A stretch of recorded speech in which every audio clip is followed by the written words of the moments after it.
আপনি জিজ্ঞাসা করেন, যুবক তোমার চুল এমন কেন? আমার ইচ্ছে, আমার ইচ্ছে। বাবা তুমি দাঁড়াইয়া পেশাব করো কেন? আমার ইচ্ছে। বাবা তুমি সারাদিন সারা রাত মোবাইল টিপো কেন? আমার ইচ্ছে। তুমি মেয়ের পিছনে ঘোরো কেন? আমার ইচ্ছে। সারা রাত উলঙ্গ ছবি দেখো কেন? আমার ইচ্ছে। তোমারে কখনো এক ওয়াক্ত মসজিদে নামাজ পড়তে দেখি না কেন? আমার ইচ্ছে, আমার ইচ্ছে। বাবা আপনি প্রত্যেক দিন ব্যবসায় ওজনে কম দেন, মিথ্যা বলতেছেন কেন? আমার ইচ্ছে, আমার ইচ্ছে, এটা আমার মন চাইছে। বোন আপনি পর্দা করেন না কেন? আপনি এরকম বেপর্দা চলেন কেন? আমার ইচ্ছে। আমার শরীর, আমার দেহ, আমার যৌবন, আমার পাউডার, আমার ফেয়ার অ্যান্ড লাভলি, আমার মেকআপ বক্স, আপনার কিতা? আসলে তো কথা আমার কিতা, কথা তো ঠিকই, সব তো আমনে রে। আমার ইচ্ছা, আমার রূপ, আমার যৌবন, আমার দেহ, আমার শরীর, আমি রাস্তায় দেখাই নলে বাজারে দেখাই, মার্কেটে দেখাই নলে রেস্তোরাঁয় দেখাই, আমি জওয়ানকে দেখাই নলে বুড়াকে দেখাই, আপনার সমস্যা কি? এই যে চরিত্র, এই যে চরিত্র, কি মনে হয়? মানিত্তাখাযা ইলাহাহু হাওয়া। মূলত এই লোকটার পরিচয় হলো এই, সে তার মনের চাহিদাকে খোদা বানায় ফেলছে। আল্লাহ তার খোদা না, তার কোনো আখিরাত নেই। তার ইচ্ছা, তার মনের কামনা বাসনা, এটাই তার খোদা। আমার বাপ রাগ করেন না আমার উপরে, অনুরোধ করছি আমারে মাফ করে দিবেন। আমি শুধু বুঝানোর জন্য বলতেছি, আজকে যার বয়স 60 বছর, 50 বছর, 40 বছর, বিগত 30 বছর ধরে, 20 বছর ধরে আপনি বিড়ি খান, সিগারেট খান, এটাই আপনার শনিবার, এটাই রবিবার, এটাই সোমবার, এভাবেই জানুয়ারি, এভাবেই ফেব্রুয়ারি, এভাবেই গত বছর, এভাবেই এ বছর, এটাই আপনার জিন্দিগি। আপনি বলেন তো আপনার জিন্দিগিটা কেমন? আপনার আল্লাহ কোথায়? আপনার আখিরাত কোথায়? আপনার পরকালের ভাবনা কোথায়? আপনার কোরআনের অনুসরণ কোথায়? কখন থেকে শুরু হবে বলেন?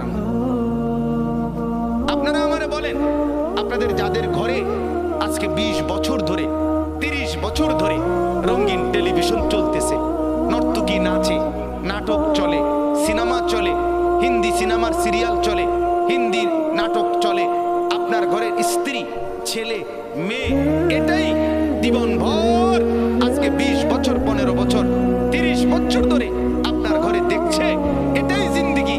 এভাবেই দিন পার হয়, এভাবেই রাত পার হয়। আপনার চেহারায় এটা যে একটা গুনাহ, এটা যে কবিরা গুনাহ, নাটক দেখা, সিনেমা দেখা, নর্তকী দেখা, নাচ দেখা, গান দেখা, উলঙ্গ ছবি দেখা, অর্ধ উলঙ্গ নাচ দেখা, এটা যে গুনাহ, এটা যে পাপ, এটা যে জাহান্নাম, এটা যে আগুন, এই অনুশোচনা না আপনার চেহারায় আছে, না কপালে আছে, না চোখে আছে, না লজ্জা আছে, না অনুভূতি আছে, না বিবেক আছে। আপনার গন্তব্য কোথায়?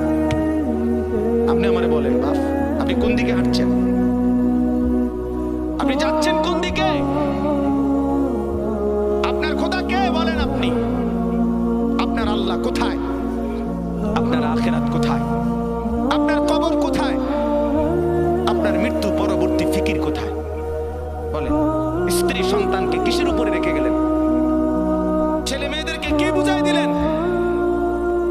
কি দেখাইলেন বলেন? আমার বাপ, আপনি ফিকির করেন, এক একটা গুনাহকে কত লম্বা করছেন, কতদিন ধরে চালাচ্ছেন।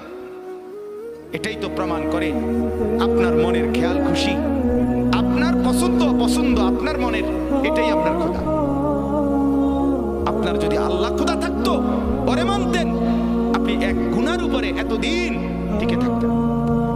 আজ 30 বছর, আবারও বলছি, রাগ হইয়েন না, আবারও বলছি, শুধু ভাবেন আপনি, আপনার যুক্তি থাকলে আপনি দিয়েন, নিজের মনের বুঝাইয়েন। আজকে 20 বছর আপনি দাড়ি কাটেন, ক্লিন শেভ করেন, আজকে 30 বছর, 20 বছর। আমার বাপ, আমার ভাই, আমার বন্ধু, হাত জোড় করে বলি, কোন দিকে যাচ্ছেন? আপনি বলেন, আপনি কি বুঝাচ্ছেন আল্লাহকে? আপনি কি বুঝাচ্ছেন রাসূলকে? পরকাল বলতে কিছু কিছু আপনার মনে হয়? আখেরাত বলতে কিছু আপনার মনে হয়? আপনি বলবেন হুজুররা দাড়ি ছাড়া আর কোনো ওয়াজ নাই? হ্যাঁ আছে তো, আরো ওয়াজ আছে, বাকি এটা কইয়া সারিয়ার পরে এডি কম আছে, আমিও কই আছে। আপনি বইয়েন, অপেক্ষা করেন, আর কইতে আছে। সুদ ছাড়া আর ওয়াজ নাই না? আছে, ঘুষ আছে, যে কমু রাখেন না, সুদ শেষ হোক। কথা বুঝেন নাই? হ্যাঁ, এটা ছাড়া আর নাই? আছে তো মিয়া, এটা শেষ হোক না মিয়া, এটা শেষ হলে কমু এটা।